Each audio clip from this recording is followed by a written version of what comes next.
नमस्कार विद्यार्थी मित्रांनो, स्वागत आहे तुमचं सर्वांचं नर्सिंग ट्युटोरियल आपल्या या चॅनलवरती।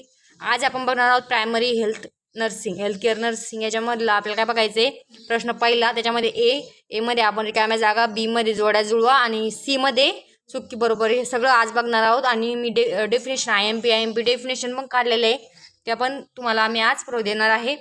सर्वप्रथम तुम्ही एवढं जरी केलं, हा व्हिडिओ जरी बघितला तर तुमचे 15 मार्क फिक्स होऊन जाणार आहे। त्यामुळे तुम्हाला सर्वांनी हा व्हिडिओ बघायचाच आहे। सुधारित कार्यक्रमानुसार गोवर लसीच्या किती मात्रा असतात? 2 मात्रा असतात। त्यानंतर निर्जंतुकीकरणाची ऑटोक्लेविंग हा प्रश्न खूप वेळ विचारलेला आहे, हा लक्षात ठेवायचा चांगला। तर ऑटोक्लेविंग उत्कृष्ट पद्धत आहे। त्यानंतर लॉक जॉ हे धनुर्वाताचे मुख्य लक्षण आहे, म्हणजे त्याचं जो जॉ आहे का ते लॉक होऊन जातं, आपला जो जबडा आहे का तो लॉक होतो, यालाच म्हणतो धनुर्वाताचे लक्षण। त्याच्यानंतर 7 एप्रिल हा सर्वांना माहीत असेल, 7 एप्रिल हा काय जागतिक आरोग्य दिवस म्हणून साजरा केला जातो। त्यानंतर येतं दूषित हवेमुळे कोणता आजार होतो? आपलं क्षयरोग होतो, कारण कशामुळे हवेतून प्रसार होतो ना, मायक्रोबॅक्टेरियम ट्युबरक्युलोसिस ह्या व्हायरसचा, त्याच्यामुळे।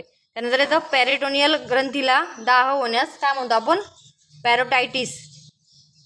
कॉप्लिक स्पॉट हे गोवर आजाराचे लक्षण आहे। शस्त्रक्रियेची जखम ही कापलेली प्रकारची जखम असते, म्हणजे आपण ती कापतो ना, शस्त्रक्रिया करतो म्हणजे काय करतो, कट देतो आपण, त्याला कापलेली म्हणतो। व्हिटॅमिन सीच्या कमतरतेमुळे लहान मुलांमध्ये कोणता आजार होतो? स्कर्वी होतो। हा पण खूप वेळ लिहिला आहे, हा पण चांगला वाचून ठेवा। हेच क्वेश्चन रिपीट झालेले तुम्ही बघू शकता का, मी परत लिहिलेले। टप्प्याटप्प्याने उतरणाऱ्या तापेला लायसिस असे म्हणतात। आता हा क्वेश्चन पण 2दा-3दा विचारलेला। त्यानंतर कॉप्लिक स्पॉट म्हणजेच हे गोवरचं लक्षण आहे, आलं परत। पॅरोटायटिस असे म्हणतात, हे पण आलं परत। शस्त्रक्रियेची जखम खालील प्रकारे का असते? कोणती? कापलेली असते। मुलांमध्ये स्कर्वी आजार हा कसा होतो? व्हिटॅमिन सीच्या कमतरतेमुळे। ताप टप्प्याटप्प्याने उतरतो, याला काय म्हणतो? लायसिस। तेच उलटे सुलटे करून विचारलेले। त्याच्यानंतर फुफ्फुसांना जंतू संसर्ग होणे म्हणजेच निमोनिया होय। त्यानंतर नायट्रोग्लिसरीनची गोळी कशासाठी देतो? हृदयविकाराच्या झटकासाठी, याच्यासाठी आपण देतो। त्याच्यानंतर तर सुधारित आणि पूर्व कार्यक्षमता असलेली लसींचा खात्री तपासण्यासाठी आपण काय वापरतो? VVM। तर हा क्वेश्चन 4-5 वेळेस आलेला आहे, त्यामुळे हा चांगला करून ठेवा। त्यानंतर दमा असलेल्या रुग्णास फाउलर स्थिती द्यावी। आता त्याच्यामध्ये कसं आहे, फक्त तुम्ही वाचून जरी घेतलं तर लक्षात ठेवासारखे आहे, एवढे अवघड शब्द नाही किंवा काही तुम्हाला कन्सेप्ट थोड्या हार्ड नाही आहे। आणि व्हिडिओला जास्तीत जास्त विद्यार्थ्यांपर्यंत शेअर करा। आजचाच दिवस तुमच्या हातात आहे। जठरास होणाऱ्या दास गॅस्ट्रायटिस असे म्हणतात। त्यानंतर सुरक्षित आणि पूर्व कार्यक्षमता तपासण्यासाठी परत आला तो क्वेश्चन व्हीव्हीएम कशासाठी करतो आपण? तो कन्सेप्ट लक्षात ठेवा, कशासाठी? आपण लसीची कार्यक्षमता तपासण्यासाठी। त्यानंतर त्वचा पिवळसर होणे याला काय म्हणतो आपण? कावीळ म्हणतो, हे तर नॉर्मलच आहे। त्यानंतर सुधारित कार्यक्रमानुसार गोवर लसीची मात्रा किती वेळेस देतो आपण? 2। तर MR1 आणि MR2 असे 2 लसी देतो आपण। त्यानंतर प्रौढांमध्ये नॉर्मल BP, नॉर्मल रक्तदाब किती असतो आपला? प्रौढांमध्ये 120/80, हे सर्वांना माहिती आहे। ज्यांनी ड्युटी करतात त्यांना माहिती आहे, जे ड्युटी करत नाही त्यांना पण माहिती आहे। त्यानंतर विशिष्ट कमी तापमानात लसीची साठवणूक करणे किंवा त्याची वाहतूक करणे या यंत्रणेला आपण काय म्हणतो? म्हणजे लसीकार आपली शीतसाखळीचं काय आहे, आपण त्याचं उत्पादनापासून तर लसीचा कार्यक्षमता टिकवण्यासाठी आपण जे वाहतूक साधने वापरतो त्याला काय म्हणतो आपण? शीतसाखळी डेफिनेशन जर पाठ असली तरी पण तुम्हाला सॉल्व करता येतं। त्यानंतर प्रोसिजर करण्यापूर्वी आणि करण्यानंतर हात धुण्याचा उद्देश काय आहे? तर क्रॉस इन्फेक्शन टाळण्यासाठी। मेंदूच्या आवरणाला दाह होणे म्हणजे संसर्ग होणे याला काय म्हणतो? मेनिंजायटिस असे म्हणतो। हा क्वेश्चन खूप वेळा विचारलेला आहे। अस्वाभाविक आणि अपरिपक्व लाल रक्तपेशींच्या होणाऱ्या जास्त निर्मितीस काय म्हणतो आपण? अपरिपक्व आणि अस्वाभाविक RBC निर्माण होतात, याला काय म्हणतो आपण? ल्युकेमिया। लसीचा वेग हा 60 पर मिनिट पेक्षा कमी जाणे याला काय म्हणतो? ब्रॅडिकार्डिया। आणि 80 पेक्षा जास्त होणे याला काय म्हणतो? टॅकिकार्डिया। 2 कन्सेप्ट क्लिअर झाल्या। शीतसाखळी ही सर्व लसीकरता वापरतात, म्हणजे लसीची कार्यक्षमता करण्याकरता वापरतात। त्याच्यामध्ये काय होतं, खाली दिलेलं होतं BDPT, हेपॅटायटिस B असं दिलेलं होतं, पण आपण काय केलं मग लास्ट ऑप्शन काय होतं? वरीलपैकी सर्वच, मग मी सर्व लिहून टाकलं फक्त। 1 ग्रॅम कर्बोदकापासून किती कॅलरीज मिळतात? तर 4 कॅलरीज मिळतात। त्यानंतर मेंदू आवरणाला दाह होणे म्हणजेच काय? वरती सांगितलं, मेनिंजायटिस। प्रोसिजर करण्या अगोदर आणि करण्यानंतरला हात धुणे याला हिकाचा उद्देश काय आहे? क्रॉस इन्फेक्शन टाळणे। झाले आपले जवळपास मी 5 क्वेश्चन पेपर, 5 नाही जास्त 7 क्वेश्चन पेपर तुम्हाला इथं सॉल्व करून दिलेले आहे। त्याच्यामध्ये अजून बघा चुकी बरोबर सॉरी जोड्या जुळवामध्ये एकदम सोपं आहे, जास्त अवघड नाही. जेवढं येतं तेवढं लिहून टाकायचं. सायनोसिस म्हणजे निळं पडणे, तर बघा सायनोसिस म्हणजे निळं पडणे करून टाकलं. त्यानंतर हृदयाचा आकार ECG करतो आपण हृदयाचा आकार बघण्यासाठी. जंतुरहितीकरण म्हणजेच ऑटोक्लेव्ह म्हणजेच आपलं निर्जंतुकीकरण. आणि निर्जंतुकीकरणाचा 15 मार्काचा क्वेश्चन येतो, त्याचा व्हिडिओ अपलोड आहे चॅनलवरती, जाऊन बघू शकता तुम्ही. हृदयाचा आकार ECG, कमी मिठाचे जेवण आपण बघितलेलं आहे. ज्या आपल्या घरामध्ये कोणाला बीपी असेल, बीपीच्या गोळ्या चालू असेल, त्याला सांगितलं जातं कमी मिठाचं जेवण द्यायचंय. तर हे लक्षात ठेवायचे. उच्च रक्तदाब म्हणजे हायपरटेन्शनला कमी मीठ द्यायचं. आणि सर्पदंश म्हणजेच काय, ASV हे एक इंजेक्शन असतं. जेव्हा सर्पदंशाचं पेशंट येतं आपल्याला तेव्हा आपण ASV देतो. शॉकच्या पेशंटला हेड लो पोझिशन द्यायची, म्हणजे त्याच्या शरीराला म्हणजे मेंदूला त्याला रक्तपुरवठा व्यवस्थित होईल. रॅबीपूर म्हणजेच अँटी रॅबीज वॅक्सिन देतो आपण रॅबीपूरला. रॅबीपूर कळलं असेल तुम्हाला थोडंफार. मधुमेह म्हणजेच ग्लायकोसुरिया. त्यानंतर मलेरिया म्हणजेच ॲनाफिलिस डास असतो. त्यानंतर डोकेदुखी मायग्रेन, खूप सोपं आहे, जास्त अवघड नाही, डोकं लावायचं काम नाही. हायड्रोफोबिया म्हणजेच रेबीज, म्हणजेच जे माणसाला कुत्रं चावतं किंवा त्याला पाण्याची भीती वाटते, आपण नाही म्हणत का पिसाळला माणूस तर त्याला पाण्याची भीती वाटते, याला रेबीज असे आपण हायड्रोफोबिया म्हणजेच रेबीजमध्ये पाण्याची भीती वाटते आपल्याला. त्यानंतर कमी मिठाचे प्रमाण काय असतं सांगितलेलं आहे, हायपरटेन्शन. त्याच्यानंतर येतं हृदयाचा आकार ECG, मज्जाघात म्हणजे हेड लो पोझिशन द्यायची, मज्जाघात म्हणजेच हेड लो पोझिशन द्यायची. थंड पाण्याच्या पट्ट्या म्हणजे ताप कमी करणे. जेवढं येतं तेवढं लिहून टाकायचं, उरलेलं जोडी लावून द्यायची. आपल्या एक जोडी शिल्लक राहते असं काही नाही. सर्पदंश ASV आलं. ॲनाल्जेसिक्स तर ॲस्पिरिन देतो.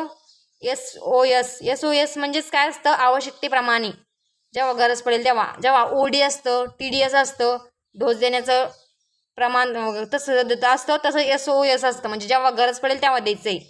त्यानंतर येतं एड्स म्हणजे दूषित रक्तामुळे आणि असुरक्षित संभोगामुळे सेक्शुअली ट्रान्समिटेड डिसीज आहे. ब्लड थ्रू पण सुद्धा तो प्रसार होतो त्याचा. त्यानंतर न दिसणारा रक्तस्राव तर अंतर्गत इंटरनल ब्लिडिंग असते, समजलं. त्यानंतर बघा सर्पदंश आला. क्षयरोग माहिती डॉट्स, हात धुणे, क्रॉस इन्फेक्शन टाळणे. मॅरेस्मस म्हणजे सुकटी, मग स्नायू आणि त्वचे खालील चरबी कमी होणे.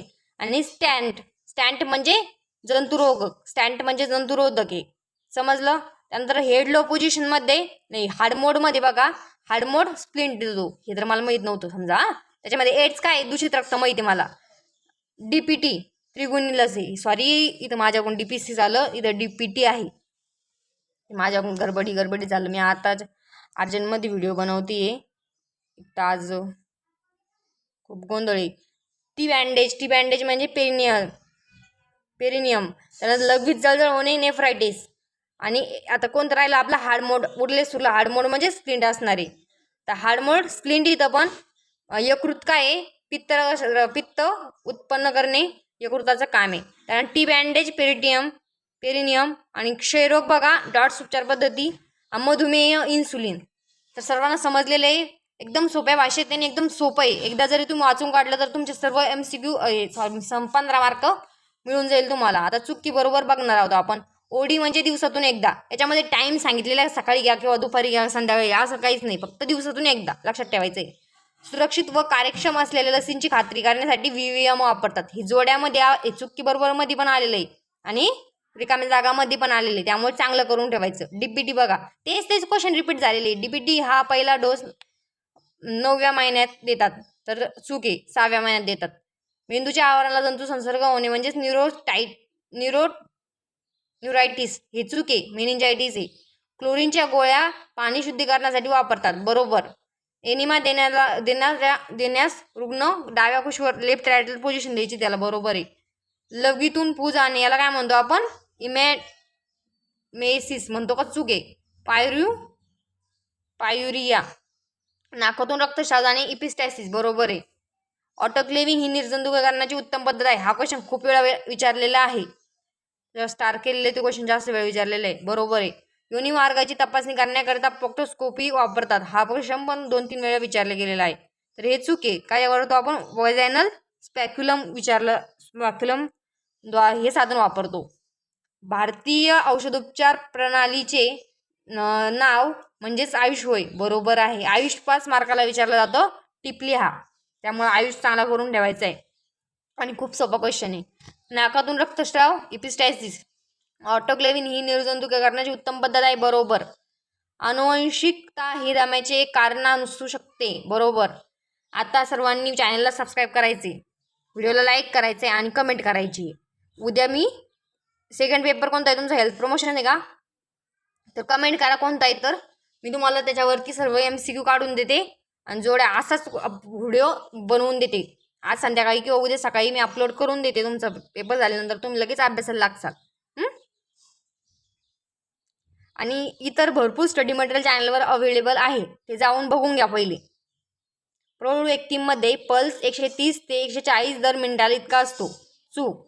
सर्पदंशाच्या उपचारासाठी एकाच इंजेक्शनची गरज असते. चूक. लसीकरणामुळे रोगप्रतिकार शक्ती निर्माण होते. बरोबर. एनिमा देण्यासाठी लेफ्ट लॅटरल पोझिशन वापरतात. बरोबर. मेंदू आवरणास दाब होणे म्हणजेच मेनिंजायटिस. टोनोमीटरने कान आणि नाकाची तपासणी करतात. चूक. डोळ्याचा दाब, इंटरनल आपल्याला इंट्राऑक्युलर प्रेशर आपण मोजतो याच्यामध्ये टोनोमीटरने.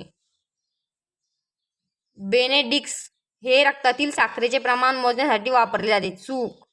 भाताच्या पेंड्यासारखा पातळ संडास होणे याला ॲमिबिक डिसेंट्रीमध्ये दिसून येतो. चूक आहे. हे कॉलरामध्ये दिसून येतं आपल्याला. ओडी म्हणजे जेवणानंतर. चूक आहे. आपल्याला काय सांगितलं, ओडी म्हणजे दिवसातून एकदा. पित्तरस आणि स्निग्ध पदार्थाच्या पचनासाठी मदत करते.